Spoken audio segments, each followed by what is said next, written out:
Hello everyone and welcome back to my channel today. My name is Christian and today we're here to talk about the second record from pop punk band As It is titled OK, and it's the follow-up to 2015's Never Happy Ever After. Going into this record, I really felt like I knew exactly what to expect, and unfortunately I've never really truly connected with this style of pop punk. I liked bits of the With Confidence record, I liked bits of the Waterparks record.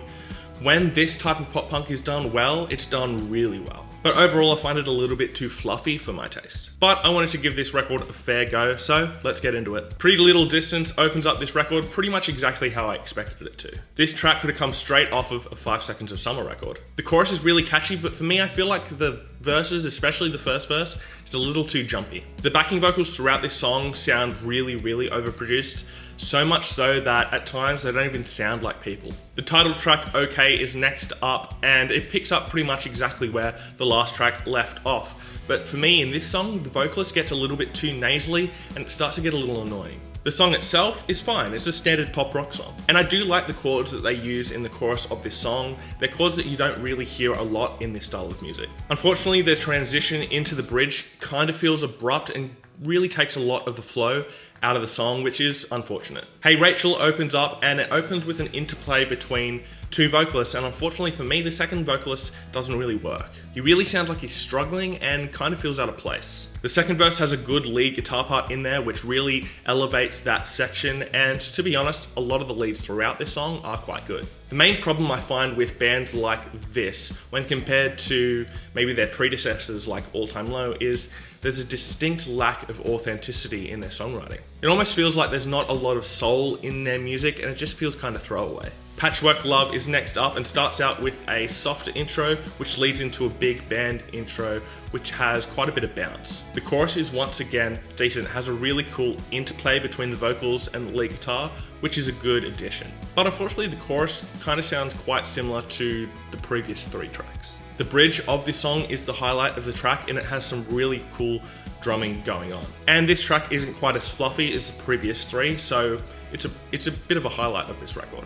Curtains Close is a softer feeling song with a really cool guitar part in there and shows off the vocalist's lower range. And I really enjoy the verses to this track, but the chorus just feels a little lackluster. Basically, the verses' whole job in this track is to build up to that chorus, and then the chorus just kind of flatlines, doesn't really elevate. Other than that, I quite enjoy this track. It's a little less generic and shows off a different side to the band's sound. No Way Out is next up, and for me, it just feels a bit fake. It has no aggression in there at all, even when they want there to be. The chorus melody is really good, but the verse and the bridge just feels so disingenuous. Next up is Soap, which starts out with a really cool groove. Kinda sounds like a different band. It's good to hear this band experimenting with different sounds, and honestly, on this track, it's the most real the band sound. The chorus isn't anything special though, it's where the song falls flat, but other than that, the song is really good. There's some great guitar work going on throughout this track, and creatively, this is the best the guitar sound on this record.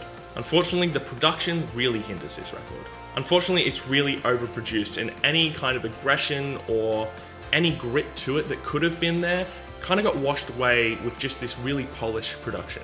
Maybe don't tune the vocals as much, maybe don't use as many drum samples. Maybe let the track ebb and flow a bit, let it move, rather than locking it to a grid. Austen is next up and starts out with a darker tone, and on this song, the vocalist really reminds me of the singer of Hands Like Houses. This is definitely the strongest song on the record for me.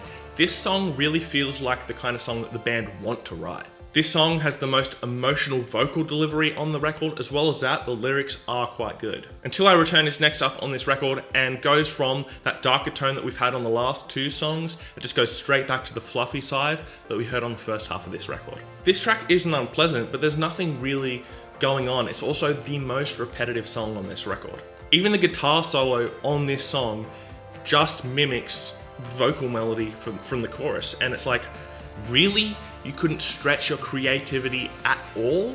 You had your moment. Like, come on, do something. The Coast Is Where the Home is next up on this record, and it should have been the closer to this record because, well, we'll get into it. It starts out really well. I really like the vocal interplay, and the guitar playing on this song is really good. The chorus is also really strong. It's really catchy, and it's gonna get stuck in your head. It's really great to hear this record close out strongly.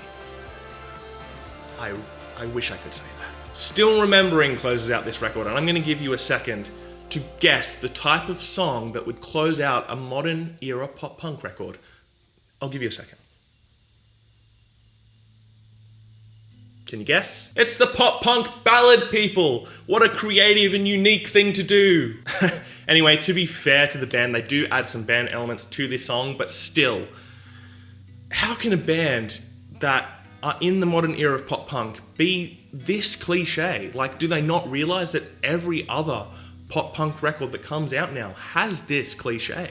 This song is just so throwaway, and the previous song would have just been so welcome to close out this record. Overall, I don't hate this record. There are a lot of moments on this record that show real promise, and if the band focused in on those things that they do well, they'd probably turn out a really strong record. There are just moments on this record that just feel so disingenuous, and for me, as someone who puts everything in them into their music, I can't forgive that. But if you're a fan of bands like 5 Seconds of Summer or With Confidence or Water Parks, I'm sure you are going to really enjoy this record.